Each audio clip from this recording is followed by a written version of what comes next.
नमस्कार मित्रांनो, किन्नर शक्की मुले कोणत्या माता पित्यांना होतात आणि का होतात? श्री स्वामी समर्थ. ओम नमः शिवाय. ओम नमो नारायणाय. राधे राधे. प्रिय मित्रांनो, स्वामींचे बोल या यूट्यूब चॅनलमध्ये तुम्हा सर्वांचे पुन्हा एकदा हार्दिक स्वागत आहे. मित्रांनो, एकदा देवर्षी नारद मुनी नारायण नारायण जप करत वैकुंठ लोकांमध्ये येतात.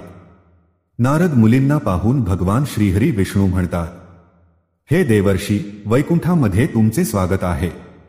आज तुमच अचानक वैकुंठात येण्याचे प्रयोजन काय आहे? नक्कीच काहीतरी महत्त्वपूर्ण बातमी घेऊन तुम्ही आला असाल.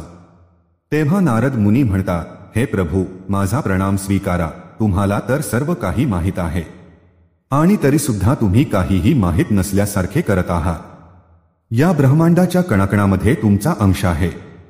माझ्यामध्ये सुद्धा तुमचाच वास आहे. तुम्हाला हे खूप चांगलेच माहीत आहे की मी तुमच्याकडे कोणत्या हेतूने आलो आहे.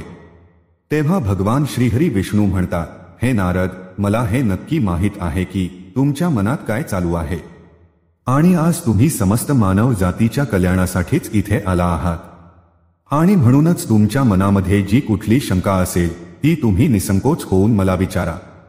तेव्हा नारद मुनी म्हणतात, हे प्रभू, जर तुमची परवानगी असेल तर मी तुम्हाला एक प्रश्न विचारण्यासाठी आलो आहे. हे प्रभू, ब्रह्मदेवाने या सृष्टीची रचना करत असताना स्त्री आणि पुरुष यांची निर्मिती केली आणि दोघांनाही एकमेकांना पूरक बनवले आहे. परंतु हे प्रभू, किन्नर यांची उत्पत्ती कशी झाली, जे पूर्ण रूपाने पुरुष नाहीत किंवा स्त्री सुद्धा नाही? तेव्हा भगवान श्रीहरी विष्णू म्हणतात, हे देवर्षी नारद, आज तुम्ही खूपच योग्य प्रश्न विचारला आहे. तुमच्या या प्रश्नाचे उत्तर महाराज वीरसेन यांच्या कथेमध्ये आहे. तेव्हा देवर्षी म्हणतात, प्रभू, महाराज वीरसेन कोण होते आणि त्यांना कोणत्या कारणामुळे स्त्रीचे शरीर प्राप्त झाले होते? कृपया तुम्ही मला महाराज वीरसेन यांचा इतिहास सविस्तरपणे सांगा. तेव्हा भगवान श्रीहरी विष्णू म्हणतात, हे देवर्षी, आज मी तुम्हाला महाराज वीरसेन यांची कथा सांगत आहे. या कथेच्या माध्यमातून तुम्हाला तुमच्या सर्व प्रश्नांची उत्तरे मिळतील आणि म्हणूनच तुम्ही या कथेला लक्षपूर्वक आणि पूर्ण नक्की ऐका. जो पण मनुष्य या कथेला पूर्ण ऐकतो त्या मनुष्याच्या सर्व पापांचा नाश होतो. देवर्षी म्हणतात, हे प्रभू, मी या कथेला पूर्णपणे नक्कीच ऐकेल. कृपया तुम्ही कथा सांगण्यास प्रारंभ करा. भगवान श्रीहरी विष्णू नारद मुनींना महाराज वीरसेन यांची कथा सांगू लागतात. हे नारद, पूर्वकाळातील गोष्ट आहे. पृथ्वीवर महाराज वीरसेन नावाचे एक राजा राज्य करत होते. ते अतिशय शूर धर्माचे पालन करतात आणि सत्यमार्गावर चालणारी शूरवीर होते. त्यांनी त्यांच्या कर्तृत्वाने कुटुंबाचे नाव वाढवले होते. महाराज वीरसेन अत्यंत दानशूर आणि विद्वान राजा होते. त्यांच्या राज्यातील प्रजा महाराज वीरसेन यांच्यावर खूप आनंदित असायची. एके दिवशी महाराज वीरसेन घोड्यावर स्वार होऊन शिकार करण्यासाठी जंगलामध्ये जातात. त्यांच्यासोबत काही शिपाई आणि मंत्री सुद्धा होते. महाराजांनी कानामध्ये कवच कुंडल घातले होते. त्यांच्याकडे गर्वनामाचा धनुष्य होता आणि बाणांनी भरलेला तरकस धारण करून ते जंगलामध्ये भ्रमण करू लागले. त्याच जंगलाच्या शेजारी एक कुमार नावाचे वन होते, जे खूपच सुंदर होते. ते वन दिसायला तर अत्यंत सुंदर होते, परंतु भयभीत करणारे होते. त्या वनामध्ये भगवान भोलेनाथांची माया पसरलेली होती, ज्यामुळे ते वन पृथ्वीवर स्वर्गाप्रमाणे दिसत होते. अनेक जंगली प्राण्यांचा आवाज दूर दूरून तिथे ऐकू येत होता, जे ऐकून राजाच्या मनाला सुखाची अनुभूती प्राप्त होत होती. कोकिळेच्या मधुर ध्वनी कानामध्ये पडल्यामुळे महाराज वीरसेना अत्यंत प्रसन्न झाले. जसं महाराज वीरसेन यांनी कुमार नावाच्या त्या वनामध्ये प्रवेश केला, त्याच वेळेला त्यांचे शरीर स्त्री रूपामध्ये बदलले. महाराजांचा घोडा सुद्धा घोडीच्या रूपामध्ये बदलला. त्याचबरोबर त्यांच्यासोबत आलेले सैनिक आणि मंत्री सुद्धा स्त्रीमध्ये बदलले. अचानक झालेल्या या विचित्र बदलामुळे महाराज आणि सर्व शिपाई आश्चर्यचकित झाले आणि काळजीत पडले. ते मनातल्या मनात विचार करू लागले की हे काय झाले.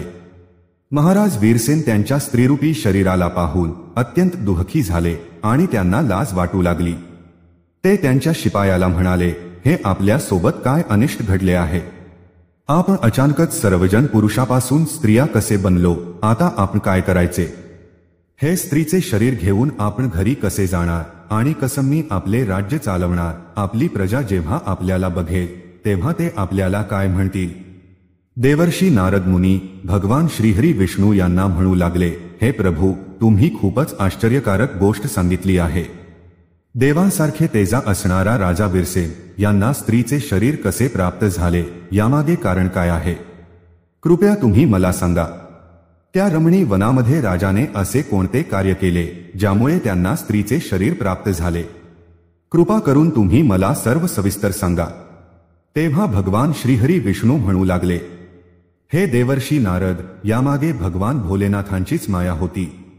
भगवान भोलेनाथांच्या मुळे महाराज वीरसेन आणि त्यांच्या सैनिकांना स्त्रीचे शरीर प्राप्त झाले आणि म्हणूनच तुम्ही ही कथा पुढे ध्यानपूर्वक ऐका. एका वेळेची गोष्ट आहे. भगवान शिव आणि माता पार्वती त्या वनामध्ये भ्रमण करत होते. तेव्हा सनकादी मुनी त्यांच्या तेजाने चारही दिशांना प्रकाशित करून त्या वनामध्ये भगवान भोलेनाथांचे दर्शन करण्यासाठी आले. सनकादी मुनियांना कोणत्याही प्रकारचे बंधन नाही. ते कोणाचीही कोणतेही परवानगी न घेता कुठल्याही ठिकाणावर कधीही येऊ शकतात. जेव्हा ते मुनी भगवान भोलेनाथांचे दर्शन करण्यासाठी त्या वनामध्ये आले तेव्हा त्यांनी पाहिले की देवी पार्वती आणि भगवान शिव एकांतात बसले आहे. सनकादी मुनियांना अचानकच त्यांच्या दिशेने येताना पाहून देवी पार्वती अत्यंत लज्जित झाली. देवी पार्वती लगेचच भगवान भोलेनाथांपासून दूर जाऊन उभी राहिली. जेव्हा त्या चार मुनींनी देवी पार्वती आणि भगवान भोलेनाथ यांना एकांतात बसलेले पाहिले तेव्हा ते लगेचच तिथून परतून भगवान नरनारायण यांच्या आश्रमाकडे गेले. जेव्हा भगवान भोलेनाथांनी माता पार्वतीला लज्जित होऊन दूर उभी असलेले पाहिले तेव्हा ते म्हणू लागले, हे देवी, तुम्ही अशा प्रकारे लज्जित का होत आहात? ते चौघे तर आपल्या पुत्रासमान आहेत, त्यांच्यापासून तुम्ही दूर जायला नाही पाहिजे. तेव्हा देवी पार्वती म्हणू लागली, हे प्रभू, स्त्रीने पुत्रांसमोर सुद्धा पतीसोबत एकांतात बसू नये. स्त्रीने सदैव मर्यादेत राहिले पाहिजे. तुम्ही तर असं म्हटलं होतं की या ठिकाणावर कोणीही येणार नाही. मग असं असताना आपल्या एकांतामध्ये विघ्न निर्माण करण्यासाठी हे चार ऋषी कुठून आले? तुम्ही लगेचच असा कोणता तरी उपाय करा ज्यामुळे कोणीही या मनामध्ये येऊ शकणार नाही, नाहीतर मी हे स्थान सोडून निघून जाईल. तेव्हा भगवान भोलेनाथ म्हणाले, हे प्रिये, ठीक आहे. तुझे हे दुःख दूर करण्यासाठी मी आताच काहीतरी उपाय करतो. आजपासून या जंगलात जर कोणीही पुरुष चुकून सुद्धा आला तर तो स्त्री बनेल.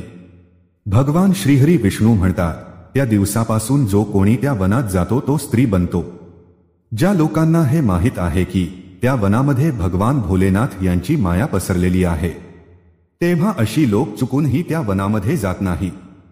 परंतु महाराज वीरसेन यांना ही गोष्ट माहीत नव्हती आणि अज्ञानतेमुळे ते त्यांच्या शिपायांसहित या वनांमध्ये गेले आणि भगवान भोलेनाथांच्या मायेच्या प्रभावामुळे त्यांचे पुरुषत्व नष्ट झाले आणि ते सर्वजण स्त्री बनले. स्त्रीचे शरीर प्राप्त झाल्यामुळे लज्जेमुळे महाराज घरी गेले नाही आणि त्याच वनामध्ये ते इकडे तिकडे भटकू लागले. स्त्रीत्व प्राप्त झाल्यामुळे त्यांचे नाव वीरा असे पडले. अशा प्रकारे महाराज वीरसेन वीराच्या रूपामध्ये त्यांच्या सिपायासोबत इकडे तिकडे भटकू लागले. एके दिवशी ते सर्वजण सुंदर जलाशयाच्या बाजूला खेळत होते. त्याच वेळेला चंद्रमाचे पुत्र बुद्ध त्याच ठिकाणाहून जात होते. अनेक स्त्रियांसोबत राहणारे चंद्रमाचे पुत्र त्या तरुणीला वीराला पाहून तिच्यावर मोहित झाले. वीराच्या त्या सुंदर तसेच मनमोहक रूपाला पाहून बुद्धमंत्र मुग्ध झाले आणि त्याच वेळेला त्यांच्या मनामध्ये वीराला मिळवण्याची इच्छा प्रकट झाली. जेव्हा वीराने सुद्धा बुद्धाजींचे सुंदर रूप पाहिले तेव्हा ती सुद्धा बुद्धजींवर मोहित झाली आणि ती त्यांना तिचा नवरा बनवण्यासाठी व्याकुळ झाली. अशा प्रकारे वीरा आणि बुद्ध यांनी एकमेकांना पाहून त्यांचे प्रेम प्रकट केले. परस्पर स्नेहामुळे त्या दोघांनीही विवाह केले आणि काही दिवसानंतर त्या दोघांमध्ये संयोग झाला आणि यामधून वीराच्या गर्भातून एका मुलाचा जन्म झाला ज्याचं नाव प्रताप ठेवण्यात आले, जो पुढे जाऊन एक चक्रवर्ती सम्राट झाला. पुत्राला जन्म दिल्यानंतर सुद्धा वीरा त्याच जंगलात राहू लागली आणि एके दिवशी विरातीच्या पूर्वीच्या शरीर रूपाला आठवून खूपच दुःखी होऊ लागली. तेव्हा तिने श्रेष्ठ मुनी वशिष्ठजी यांचे स्मरण केले. विराहिणी स्मरण केल्यामुळे मुनीवर वशिष्ठ तिथे प्रकट झाले. मुनी वशिष्ठ वीराला म्हणू लागले, हे देवी, तुम्ही कोणत्या कारणामुळे दुःखी आहात जर कोणतीही गोपनीय गोष्ट नसेल तर तुम्ही मला तुमचे दुःख सांगा. तेव्हा वीरा वशिष्ठ यांना म्हणते, हे मुनिवर, या वनामध्ये येण्यापूर्वी मी एक पुरुष होते. माझं नाव वीरसेन होत, परंतु या वनामध्ये आल्यानंतर माझे शरीर एका स्त्रीमध्ये बदलले आहे. असं कोणत्या कारणामुळे झाला आहे, कृपया मला सांगा. तेव्हा मुनी वशिष्ठ म्हणू लागले, हे देवी, कदाचित तुम्हाला हे माहीत नसेल की या वनामध्ये भगवान भोलेनाथांची माया पसरलेली आहे.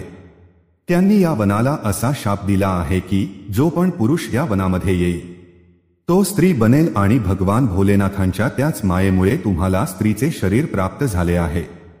तेव्हा वीरा म्हणू लागते, मुनिवर, कृपा करून तुम्ही मला माझे पूर्वीचे शरीर प्रदान करा. माझी प्रजा माझ्या विना दुःखी आहे. मी अशा अवस्थेमध्ये माझ्या राज्यामध्ये परत जाऊ शकत नाही. मुनी वशिष्ठांकडून महाराजांची अशी अवस्था पाहवली गेली नाही. महाराज खूपच शूरवीर आणि पराक्रमी होते, परंतु भगवान भोलेनाथांच्या मायेमुळे त्यांना स्त्रीचे रूप प्राप्त झाले होते व वशिष्ठ मुनी म्हणू लागले, हे वत्स, तुम्ही काळजी करू नका. मी भगवान भोलेनाथांकडे प्रार्थना करून तुमची मदत नक्कीच करेन. तेव्हा मुनी वशिष्ठ यांनी त्याच ठिकाणावर समस्त जगाचे कल्याण करणारे व भगवान भोलेनाथ यांची आराधना करण्यास सुरुवात केली. भगवान भोलेनाथ वशिष्ठजींच्या आराधनेने अत्यंत प्रसन्न झाले व त्यानंतर त्यांनी साक्षात दर्शन दिले आणि म्हणू लागले, हे मुनिवर, मी तुमच्या भक्तीमुळे अत्यंत प्रसन्न झालो आहे. तुमची जी काही मनो इच्छा, जो काही वर हवा आहे ते तुम्ही मागा. मुनी वशिष्ठ भगवान भोलेनाथांना म्हणू लागले, हे प्रभू, तुमच्या दर्शनाने माझे व्रत यशस्वी झाले आहे. हे भोलेनाथ, माझी फक्त हीच इच्छा आहे की तुम्ही माझे शिष्य महाराज वीरसेन यांना पुन्हा पुरुष बनवा. तेव्हा भगवान भोलेनाथ म्हणाले, हे मुलीवर, माझ्याच मायेमुळे महाराज वीरसेन यांना स्त्रीचे शरीर प्राप्त झाले आहे आणि म्हणूनच वीरसेन यांना पुरुषाचे शरीर प्रदान करतो. परंतु राजा वीरसेन महिन्यासाठी पुरुष बनून राहतील आणि एका महिन्यासाठी स्त्री बनून राहतील. इतके म्हटल्यानंतर भगवान शिव त्या ठिकाणाहून ध्यानात विलीन झाले. अशा प्रकारे ऋषीमुनी वशिष्ठजींच्या कृपेमुळे आणि भगवान भोलेनाथांच्या आशीर्वादामुळे महाराज वीरसेन यांना एका महिन्यासाठी पुरुषाचे शरीर मिळाले. त्यानंतर ते त्यांच्या राज्यामध्ये परत गेले आणि आनंदाने राज्य करू लागले. जेव्हा महाराज पुरुषाच्या रूपामध्ये असायचे तेव्हा ते त्यांच्या नगरात जाऊन राज्य करायचे आणि जेव्हा ते एका महिन्यासाठी स्त्रीच्या रूपात असायचे तेव्हा ते त्याच वनामध्ये येऊन राहायचे. महाराजांच्या अशा विचित्र व्यवहारामुळे त्यांची प्रजा खूपच त्रस्त झाली आणि ती पूर्वीप्रमाणे महाराज वीरसेन यांचा सन्मान करत नव्हती. इकडे महाराज वीरसेन हे स्त्री रूपामध्ये असताना बुद्धांकडून त्यांना ज्या पुत्राची प्राप्ती झाली होती, ज्याचे नाव प्रताप होते, तो तरुण झाला होता. तेव्हा महाराज वीरसेन यांनी त्याला त्यांचे राज्य दिले व त्यानंतर ते कायमस्वरूपी जंगलामध्ये राहण्यासाठी गेले. जंगलात गेल्यानंतर महाराज वीरसेन त्यांच्या स्त्री शरीर वीराच्या रूपामध्ये तपश्चर्या करू लागले. त्यानंतर त्यांनी देवर्षी नारद मुनी यांच्याकडून नवकार मंत्राची दीक्षा घेतली आणि देवी पार्वतीची उपासना करू लागले. अनेक वर्ष त्या वनामध्ये राहून त्यांनी त्या मंत्राचा जप केला आणि त्यांनी देवीला प्रसन्न केले. भक्तांचा उद्धार करणारी जगतजननी देवी पार्वती यांनी वीराला त्यांचे दर्शन दिले. त्यावेळेला माता पार्वती सिंहावर विराजमान होऊन त्याच्या समोर उभी होती. देवी पार्वतीला त्यांच्या समोर उभे असलेले पाहून वीराने त्यांना नमस्कार केला आणि ती म्हणू लागली, हे जगतजननी, मी तुमच्या कमलचरणांची पूजा करते. कृपा करून तुम्ही मला या शरीरातून मुक्ती द्या. तेव्हा माता वीरावर प्रसन्न होऊन म्हणाली, हे वीरा, आज तुला स्त्री शरीरातून मुक्ती मिळेल आणि तू सर्वोच्च पदाला प्राप्त करशील. देवीने असं म्हटल्यानंतर वीराने तिच्या देहाचा त्याग केला आणि ती सर्वोच्च पदाला प्राप्त झाली. महाराज वीरसेन परमब्रह्मामध्ये गेल्यानंतर महाराज प्रताप राज्य करू लागले. हे देवर्षी, आता तुम्ही किन्नरच्या उत्पत्तीच रहस्य ऐका. महाराज वीरसेन त्यांच्या शिपायांसहित या वनामध्ये आले होते.